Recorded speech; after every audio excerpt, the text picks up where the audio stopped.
रात्री 10 वाजता भावानं संख्याला आमच्या तलप उठली. म्हणला आईस्क्रीम खायला जायचं भावानं, काय पण होऊ दे. सगळ्यांना असं उठवून बसवलं बा भावानं.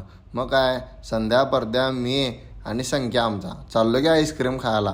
भावानं थंडी एवढी वाजायला आणि या थंडीत की नाही आम्ही आईस्क्रीम खायला चाललेलो बघा. इचलकरंजीत आलो आणि शिवतीर्थपाशी गेलोय असं झालंच नाही भावानं. आणि नाईटचं शिवतीर्थ असलं खरोखर खतरनाक दिसायला का नाही. खरोखर शिवतीर्थला पाया पडलो आणि भावानं गेलो जनता बँकेपाशी. जनता बँकेपाशी हे आईस्क्रीमचं होतं, तिथं जाऊन आम्हाला खायचं होतं. संख्या आमचा इथं येऊन गेला वाटतं पहिला. भावानं इथली गर्दी तुम्हाला सांगतो एक नंबर शेवट दिसाली. कारण काय माहिती काय काय विषय मला पण माहीत नव्हता, कारण मी पहिल्यांदा आलेलो. असा आईस्क्रीम का नाही कट करून देतो यो भाऊ आणि डायरेक्ट म्हणजे असं पावशेर किलो असं देतोय. ते आईस्क्रीम खायला आम्ही गेलेलो बघा. मग काय आम्ही बी घेतलो की पावशेरच्या 2 पिल्टा अशा घेतलो. दिसायला तर भारी दिसाल तर म्हणलं आता खाऊन बी बघूया कसं आहे. पडद्याला असं लगेच खा म्हणलं. पडद्या म्हणला हां भावा हाय जरा क्वालिटी आहे. संख्यानं बी लगेच खाल्ला बघा.